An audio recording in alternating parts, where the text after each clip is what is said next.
JP news కి స్వాగతం. వెంకటగిరి మండలంలోని చిన్నన్నపేట గ్రామం వద్ద నీటి సమస్య ఎక్కువ అవడంతో ఎంపీడీఓ నాగమణి ఆ గ్రామ పెద్దలతో చర్చించారు. ఈ చిన్నన్నపేట నీటి సమస్యలపై ఈ గ్రామంలో గ్రౌండ్ వాటర్ లేకపోవడంతో 2 బోర్లు ఎండిపోయాయని, వెంటనే బోర్లు వేయిస్తామని, అప్పటి వరకు స్థానికుల సహకారంతో ట్యాంకర్ల ద్వారా నీరు గ్రామానికి అందిస్తామని తెలియజేశారు. ఎండాకాలము తీవ్ర ఎండల వల్ల నీటి సమస్య అనేది కొన్ని గ్రామ పంచాయతీలు వస్తూ ఉంది. అందులో భాగంగా నిన్న కూడా చిన్నన్నపేట గ్రామం నుంచి వాటర్ సమస్య అనేది ప్రజలు రావడం జరిగింది. అయితే అక్కడ ఉన్న 2 బోర్లు కూడా గ్రౌండ్ వాటర్ అడుగుపోయిన 2 బోర్లు కూడా ఎండిపోవడం జరిగింది. అక్కడ 2 కొత్త బోర్లను వేయించి 2 మోటార్లు కూడా పర్చేజ్ చేయడం జరిగింది. పవర్ కనెక్షన్ లేకపోవడం వల్ల నిన్న మనం వాటిని కనెక్షన్ ఇవ్వలేకపోయాము. ఈరోజు అక్కడ ట్రాన్స్ఫార్మర్ బిగిస్తున్నారు. పవర్ రాగానే 2 మోటార్లు కూడా కనెక్షన్ ఇవ్వడం జరుగుతుంది. అవి కూడా వాడుకోవడానికి పనికొస్తాయి, తాగడానికి పనికిరావు అనేది అక్కడ ప్రజలు తెలియజేస్తున్నారు. కాబట్టి మంచినీళ్ళు వచ్చేవారికి ట్యాంకర్స్ ద్వారా వాళ్ళకి తాగడానికి నీటిని సప్లై చేస్తున్నాము. నిన్న కూడా 2 ట్యాంకర్ల నీటిని ఆ గ్రామ పంచాయతీకి పంపించడం జరిగింది. ఈరోజు కూడా 2 ట్యాంకర్ల నీటిని గ్రామ పంచాయతీకి సప్లై చేస్తున్నాము.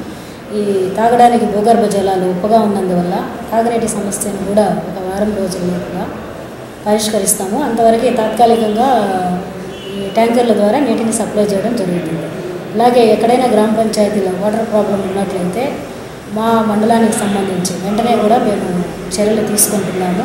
ప్రజలు ఇంకేమైనా ఉన్నట్లయితే కూడా ఎంపీడీఓ దృష్టికి కానీ, ఏఈఆర్డబ్ల్యూఎస్ మేడం దృష్టికి కానీ, అలాగే పంచాయతీ సెక్రటరీ దృష్టికి కానీ తీసుకొచ్చినట్లయితే సమస్యని వెంటనే పరిష్కరించాలి. అలాగే వెంకటగిరి మండలం 20 గ్రామ పంచాయతీలో కూడా ఓడిఎఫ్ కింద టాయిలెట్ల నిర్మాణం జరుగుతూ ఉంది. ఇంకా కొన్ని ఇన్ ప్రోగ్రెస్లో ఉన్న టాయిలెట్లు, మరుగుదొడ్లు ఉన్నాయి. వాటిని కూడా వెంటనే పూర్తి చేసుకోవాల్సిందిగా ప్రజలందరినీ కోరుతుంది.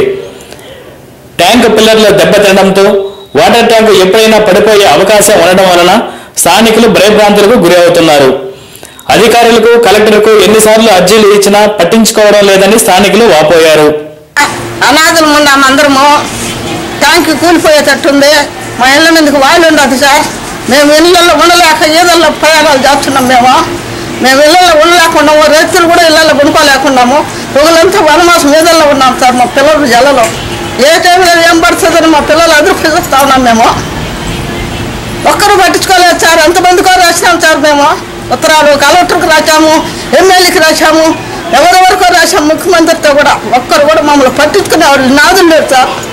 ఎట్లా సార్ మా బతుకులు? ఏ టైంలో ఏం జరగద్దు గుండెలు మూట కట్టుకుని ఉన్నాం మేము. మా పరిస్థితులు ఇంతేనా?